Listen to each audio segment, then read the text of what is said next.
So இந்த topic ஏற்ற மாதிரி அந்த தம்பி மட்டும்தான் கரெக்டாக சொல்லியிருக்காரு. So he has that self confidence in him. அதாவது தன்னம்பிக்கை அப்படின்றது என்னென்னா, இப்போ நீங்கள் அதாவது எக்ஸாம் அடுத்த செகண்டே ஆரம்பிக்க போகிறதில்ல, இல்லை நம்ம எவ்வளோ தூரம் ப்ரிப்பேர் ஆகிருக்க போகிறோம் அதை வச்சு கால்குலேட் பண்ணி சொல்ல போகிறதும் கிடையாது. ஆனால் உங்களை நீங்கள் நம்புறீங்கள்ல, ஃபஸ்ட் திங் உங்களை நீங்களே நம்பணும். ஸோ உங்களுக்குள்ளே இருக்க தன்னம்பிக்கை எப்படி வெளியே வரும்னா, உங்கள் மைண்ட் செட்டில் தான் அது ஸ்டார்ட் ஆகும். ஸோ நான் வந்து 100க்கு 100 எடுக்கிறேன் அப்படின்றத நீங்கள் முதல்ல ஃபிக்ஸ் பண்ணீங்க அப்படின்னா ஆட்டோமேட்டிக்காக it will track you to achieve easily. Okay, first thing அது எப்பயுமே வச்சுக்கணும். 99 வரைக்கும் சொன்னீங்க, அந்த 1%, அந்த 1 மார்க் அது என்ன அப்படின்னா, அதே மாதிரி இங்கே 70 சொன்னீங்க, ஒருத்தர் 95, ஒருத்தர் 98, மிச்சம் இருக்கிற 2 மார்க்ஸ் ஒரு 5 மார்க்ஸ் அதெல்லாம் என்ன அப்படின்னா, இட்ஸ் அ டவுட், வேறு ஒன்றும் கிடையாது. செல்ஃப் கான்ஃபிடென்ஸை உடைக்கக்கூடிய ஒரு சின்ன டவுட். ஏன்னா 99 வரைக்கும் உங்களால் ஸ்கோர் பண்ண முடியும், ஆனால் அந்த 1%, அந்த 1 மார்க் டவுட்டு தான். ஏதாச்சும் 1 வேர்டில் விட்டாலும் விட்டுருவேன், அதாவது எழுதுறதுக்கு முன்னாலே விட்டாலும் விட்டுருவேன். அப்போ அப்படின்னா உங்கள் மைண்ட் செட்டுக்கு ஏற்ற மாதிரி அதான் கிடைக்கும். பட் அதே இது என்னால் அந்த தம்பி சொன்ன மாதிரி 100க்கு 100 எடுப்பேன், 100 அடிப்பேன், அவ்வளோதான். ஸோ அப்படி ஃபிக்ஸ் பண்ணிங்க அப்படின்னா உங்கள் டவுட்லேருந்து நீங்கள் ஃப்ரீ ஆகுறீங்க.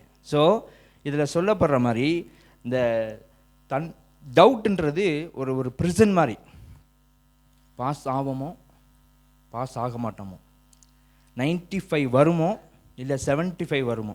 ஸோ இந்த டைலமாலே இருந்தீங்க அப்படின்னா இதுதான் வந்து உங்களை செல்ஃப் கான்ஃபிடென்ஸை ஈஸியாக உடைச்சிடும். ஸோ இந்த டவுட்லேருந்து வெளியே வர்றதுக்கு நீங்கள் உங்களை நான் அச்சீவ் பண்ணுவேன் அப்படின்றத ஃபஸ்ட் திங் நீங்கள் நம்பணும். ஓகே, நெக்ஸ்ட் ஒன், நீங்கள் நம்புவதை விட நீங்கள் தைரியசாலி. இதுக்கு பெஸ்ட் எக்ஸாம்பிள் எப்படி சொல்லணும் அப்படின்னா, அதே மாதிரி ஒரு கொஷின், ஏன் எக்ஸாம், எதுக்காக எக்ஸாம், அதுக்கும் இதுக்கும் கொஞ்சம் ரிலேட் பண்ணி நான் சொல்கிறேன். இப்போ உங்களோட ஃபேவரட் ஸ்போர்ட் என்ன? ஸ்கூலில் நீங்கள் விளாட்ற ஃபேவரட் ஸ்போர்ட் என்ன? டக்குன்னு சொல்லுங்கள். ஃபுட்பால். இங்கே ஃபுட்பால். Okay, fine. இப்போ ஃபுட்பால் கேம் நீங்கள் சொல்கிறீங்க, ஆனால் ஃபுட்பால் ப்ராக்டிஸ், அதாவது ஃபஸ்ட்டு இன்டர் ஸ்கூல் மேட்ச் அப்படின்னு ஆரம்பிக்கிறப்ப அதுக்கு நீங்கள் பல மாதம் ப்ராக்டிஸ் பண்ணுவீங்க, ரைட்? அப்போ ஐயோ அந்த பாலை எத்துனா என் கால் வலிக்கும், இல்லை விளையாடுறப்ப கால் உடஞ்சிரும், ஃபுட்பால் போட்டு எவனாச்சும் ஒருத்தன் என் காலை மிதிச்சிட்டானா என்ன பண்ணுறது அப்படின்ற டவுட் இருக்கா யாருக்காச்சும்? கிடையாது, ரைட்? ஸோ எந்த டவுட்டும் கிடையாது. ஆனால் நீங்கள் ஈஸியாக வித் இன்ட்ரெஸ்ட், ஃபஸ்ட் திங் வந்து ஒரு இன்ட்ரெஸ்டோட அந்த கேமை அப்ரோச் பண்ணுறீங்க. செகண்ட் திங், உங்களை ஈஸியாக நம்புறீங்க, எனக்கு எதுவும் ஆகாது, I can score many goals in this game, இதில் நான் சாதிச்சு காட்ட முடியும். எத்தனையோ கேம் இருக்குது, ஆனால் அதில் ப்ரிசைஸ்டாக உங்களுடைய ஃபேவரட் கேம் என்னது? த ஃபுட்பால் அப்படின்றீங்க. ஸோ இதில் என்ன ஆனாலும் சரி நான் ஜெயிப்பேன் அப்படின்ற கான்ஃபிடென்ஸ் உங்களுக்குள்ளே இருக்குது. அந்த கேமில் இருக்க கான்ஃபிடென்ஸ் ஸ்டடீஸில் இல்லை, அதை நீங்கள் கொண்டு வர வைக்கணும். Okay, very simple. ஓகேவா? அப்போ நீங்கள் எதுவும் என்ன சொல்ல, உங்களுடைய வேல்யூவை நீங்கள் வந்து குறைச்சி எடை போடாதீங்க. You are more then what you think. At the same time you are more stronger than you imagine. Okay, so next slide. நீங்கள் பார்ப்பதை விட நீங்கள் பலசாலி. அதே மாதிரி ஸ்போர்ட்ஸில் ஏதாச்சும் ஒரு இன்ஜுரி அப்படின்றப்ப அந்த கால் சரியாகிறதுக்கு நீங்கள் எவ்வளோ ரிஸ்க் எடுக்க முடியுமோ, அதுக்குரிய மெடிசின்ஸ் எவ்வளோ எடுக்க முடியுமோ, அதுக்கு தேவையான ரெஸ்ட் எவ்வளோ எடுக்க முடியுமோ, அந்த டாக்டர்ஸ் சொல்கிறது எல்லாத்தையும் கரெக்டாக கேட்டு கரெக்டாக ஃபாலோ பண்ணுவீங்க, ரைட்? டேப்லெட்ஸ், ஒரு டேப்லெட்ஸ் மிஸ் பண்ண மாட்டீங்க, ஆயின்மெண்ட் போடணும் மிஸ் பண்ண மாட்டீங்க, இந்த பேண்ட் அந்த பேண்டோடு தான் இது பண்ணணுன்னா அதை கரெக்டாக ஃபாலோ பண்ணுவீங்க. ஆனால் டீச்சர்ஸ் சொல்கிறத எக்ஸாமுக்கு அதை கரெக்டாக ஏர்லி மார்னிங் ஸ்டடி இருக்கணும், படித்ததை எழுதி பார்க்கணும் அப்படின்னு சொல்கிறத நீங்கள் ப்ராக்டிஸ் பண்ணாமல் இருக்கிறனால தான் உங்களுக்குள்ள இந்த லோ கான்ஃபிடென்ஸ். ஓகே, உங்களுக்குள்ள ஒரு டவுட், லோ கான்ஃபிடென்ஸ்ன்றதோட ஒரு சின்ன டவுட் வருது. ஏன் இந்த 95ஓடு நம்ம நிற்கிறோம், 98ஓடு நம்ம நிற்கிறோன்ற டவுட் எதனால் வருதுன்னா, இந்த மாதிரி இந்த வாட்டி மார்க் கம்மியாகிடுச்சு, டீச்சர்ஸ் அட்வைஸ் சொல்லியிருந்தாலும் அடுத்த வாட்டி அதை எப்படி கிளியர் பண்ணுறது, ஐயோ இப்படி சொல்கிறாங்களே, பேரண்ட்ஸ் மீட்டிங்கில் சொல்லுவாங்க, சரியாக படிக்க மாட்டேன்னா ஒழுங்காக படிக்க வைங்க, வீட்டில் படிக்க வைங்க, வீட்டில் படிக்கணும் அப்படின்னு. நம்ம முக்கால்வாசி நேரம் என்ன சொல்லுவோன்னா, ஸ்கூலில் போய் கேம்ஸ் ஹவரில் நல்லா விளாண்டுட்டு, கிளாஸ் ஹவரில் ஃப்ரெண்ட்ஸ் கூட நல்லா சேர்ந்து நல்லா சாட் பண்ணிட்டு வீட்டுக்கு வந்தோடனே ஸ்கூல்லே நான் படிச்சிட்டேன். ஸோ அப்போ அங்கே கொடுக்குற அட்வைஸ், அங்கே கொடுக்குற அந்த எதுவுமே நம்ம வீட்டில் வந்து அப்ளை பண்ணுறதில்ல. நீங்கள் வீட்லேயும் அப்ளை பண்ணால் தான் உங்களுக்குள்ளேயே அந்த கான்ஃபிடென்ஸ் லெவலும் இன்க்ரீஸ் ஆகும், ஈஸியாக எக்ஸாமில் அச்சீவ் பண்ணவும் முடியும். ஓகே, ஸோ நீங்கள் லாஸ்ட் ஒன், நீங்கள் நினைப்பதை விட நீங்கள் திறமைசாலி. ஸோ இங்கே யாரும் யூஸ்லெஸ் அப்படின்றது கிடையவே கிடையாது. டீச்சர்ஸ் நிறையா தடவை சொல்லுவாங்க, useless fellow, you are fit for nothing அப்படின்வாங்க. ஆனால் அதே மாதிரி நீங்கள் வந்து யூஸ்லெஸ்ஸே கிடையாது. அதே மாதிரி ஃபிட் ஃபார் நத்திங், அது அந்த டேர்ம் வந்து எதுக்கு யூஸ் பண்ணுறாங்கன்னு எனக்கு தெரியாது. பட் நான் என்ன நினைக்கிறேன்னா, a lawyer cannot fit in doctor's position, a doctor cannot fix in engineer's position. So everyone is unique, everyone is special. clear? So உங்களுடைய டேலண்ட் என்னன்றதை நீங்கள் ஃபைண்ட் அவுட் பண்ணணும், அந்த டேலண்ட்டில் கரெக்டாக ஸ்ட்ராங்காக மூவ் பண்ணணும். ஸோ எல்லாத்துக்குமே ஒரே சப்ஜெக்ட் ஃபேவரட்டாக இருக்குது. ஒருத்தவங்களுக்கு கம்ப்யூட்டர் ரொம்ப பிடிக்கும், ஒருத்தவங்களுக்கு ஃபிசிக்ஸ் ரொம்ப பிடிக்கும், ஒருத்தவங்களுக்கு மேக்ஸ் ரொம்ப பிடிக்கும். ஸோ ஒவ்வொருத்தருக்கும் ஒவ்வொரு சப்ஜெக்ட்ஸ் பிடிச்சிருக்கும். உங்கள் கான்ஃபிடென்ஸ் லெவல் அந்த பர்டிகுலர் ஃபேவரட் சப்ஜெக்ட்ஸில் நீங்கள் ஹை மார்க் வாங்கிடுவீங்க. ஏன்னா நீங்கள் அந்த சப்ஜெக்டை பற்றி பயம் கிடையாது, அந்த சப்ஜெக்டை பற்றி ஒரு கவலை கிடையாது. அதுவும் இல்லாமல் அந்த சப்ஜெக்ட் ஈஸி, அதை எப்படி படிக்கணும், எப்படி ப்ராக்டிஸ் பண்ணணும், வித் இன்ட்ரெஸ்ட் நீங்கள் எஃபர்ட் போட்டு நீங்கள் படிக்கிறனால அந்த சப்ஜெக்டில் நல்லா ஸ்கோர் பண்ண முடியும்.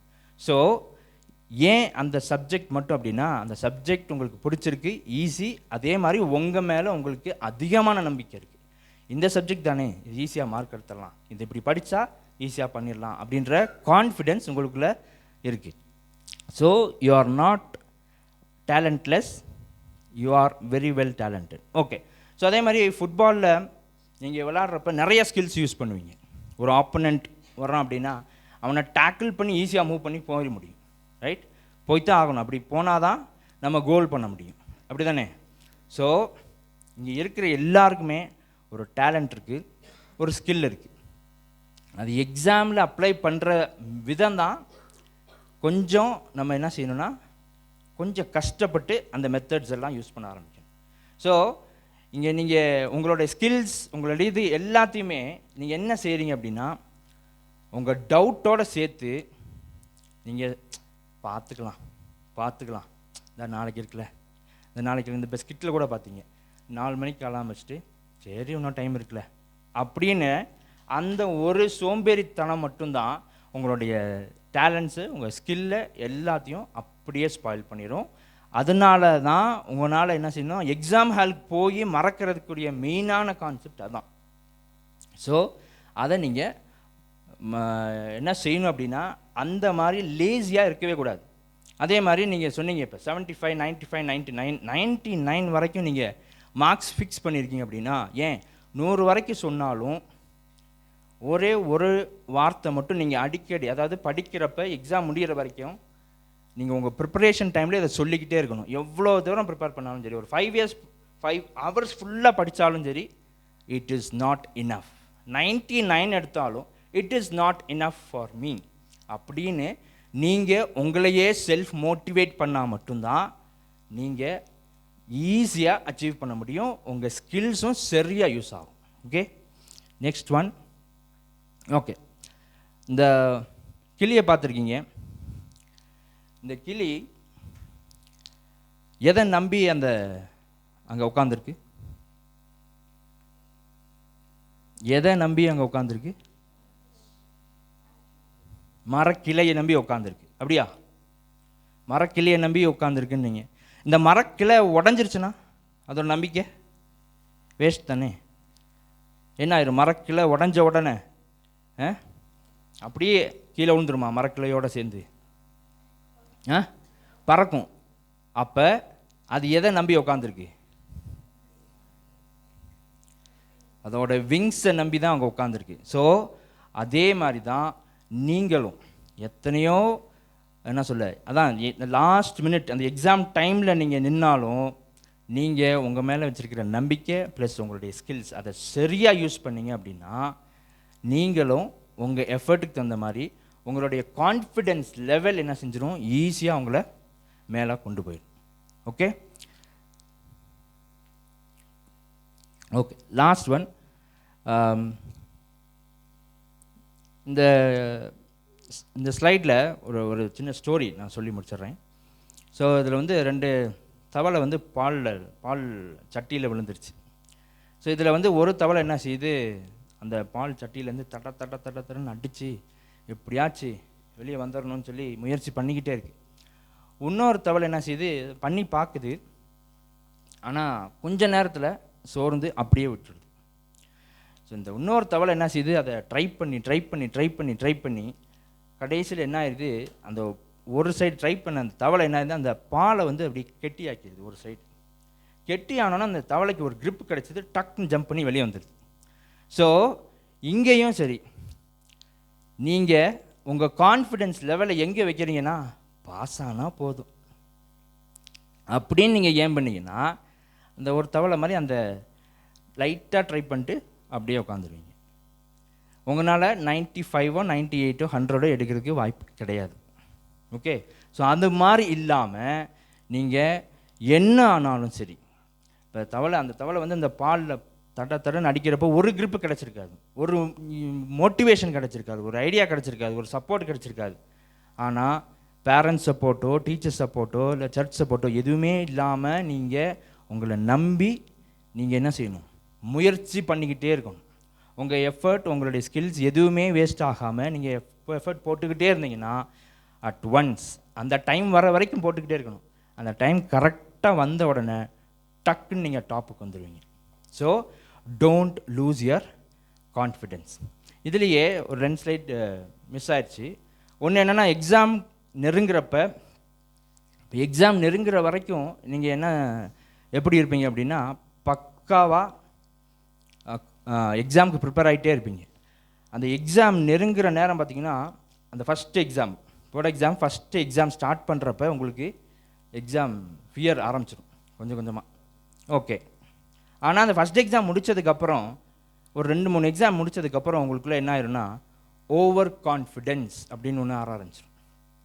அந்த ஓவர் கான்ஃபிடென்ஸ்க்கு நீங்கள் ஒரு நாளும் இடம் கொடுக்கவே கூடாது. நான் எப்பயும் சொன்ன மாதிரி இட் இஸ் நாட் இனஃப்.